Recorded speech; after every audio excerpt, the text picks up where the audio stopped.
Hello guys, and welcome back to another cold episode. Another Forbidden and Limited list. Look, I didn't expect one... Well, I didn't expect a Forbidden and Limited list this soon because they're genuinely pumping these out like every 5 seconds, right? At least that's what it feels like. When was the last one? Yeah, about a month ago. I don't know, a month feels like it's... I don't know, it's weird. But yeah, let's quickly take a look. I did see Amano Iwado to be limited, and other than that, I haven't seen anything. Amano Iwado makes sense. It is, in Runic in particular, it is incredibly obnoxious because it basically just turns off everything and you can't really answer it. And in, again, best of ones, it's nice to have not, like, these big blowout cards. I think it's fine.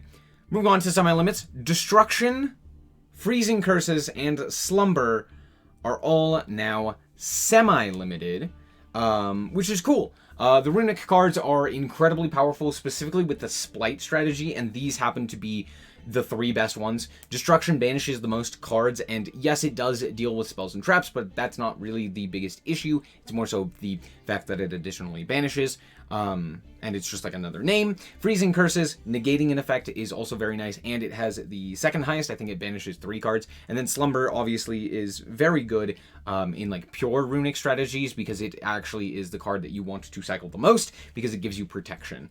And then Fusion Destiny being semi-limited, sure, I guess. I don't know. With Verte still around, I'm not a fan of this going back to 2. That means that you're more likely to see... So normally, the decks that utilize specifically DPE would also utilize things like Scythe and Adventure. And with Adventure also heavily limited, I think this is fine. Yeah, this is probably fine. Gen X Ally Birdman could come back to 3. Sure, Thunder Dragon Roar. That one was, I think... That one was semi-limited. Wasn't doing anything. Orcust Harp Horror coming back to 3. Yeah, I guess that's fine. Orcust probably...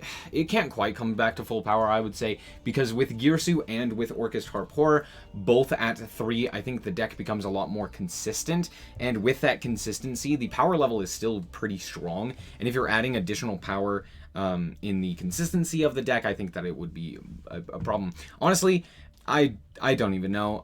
It's fine. It's a list. It's another slight hit. If we actually look at the top decks, I'll actually show those right now. It's taken from Master Duel Meta, and as you can see, Runic Sprite is by far the biggest, most popular deck. I think it is definitely the strongest. It's at tier 1, along with Splight right next to it. And yeah, the reason for this is not due to things like Amano Iwado. Amano Iwado is more so used in the pure versions, but when it comes to the Runic stuff in particular, there's a lot of, specifically Destruction, the Freezing Curses, and Slumber. Yeah, that's basically it.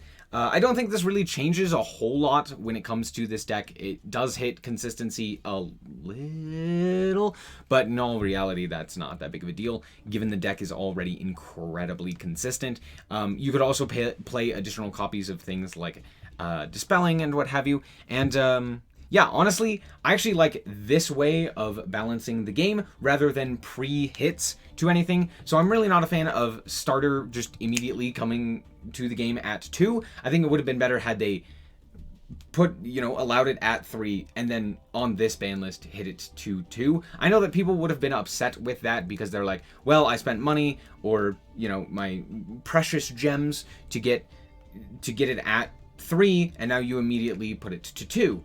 But with the way that they've done it, where you actually gain additional crafting points if the card has become banned, it would mean that you would get the same amount of value out of it. So it wouldn't really matter if you had 3 or if you had 2.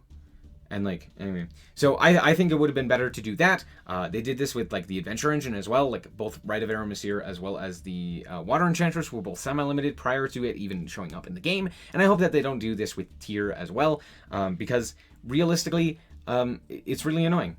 I want to play the full power deck, and you're basically preventing me from doing that, even if it's just for a short time. Just give it to, give it to us at full power, so that at the very least we can experience it. Especially since a lot of players don't actually play the TCG or the OCG, so they never get to experience that. They just play this, and it immediately is changed. Not a big fan of that idea, but that's beside the point. Overall, the ban list is fine. Like, this doesn't change anything. I guess it brings the power level of Runic Sprite specifically down a little, but I think that doesn't really matter because regular Splite, as well as like Tri-Brigade Splite, as well as just Splite in general, is still incredibly powerful, and there are like a million different ways that you can play it, and Runic Sprite is still like the best way to play it. So, but now regular Runic is less annoying. The other stuff doesn't matter. So cool. Anyway, thank you guys so much for watching. Hopefully you guys did indeed enjoy. If you did, like, it's very much appreciated. And remember to always stay frosty. Bye-bye. Shout out to the Frost Guard, my members. Thank you guys so much for the support, and I hope you enjoy the content.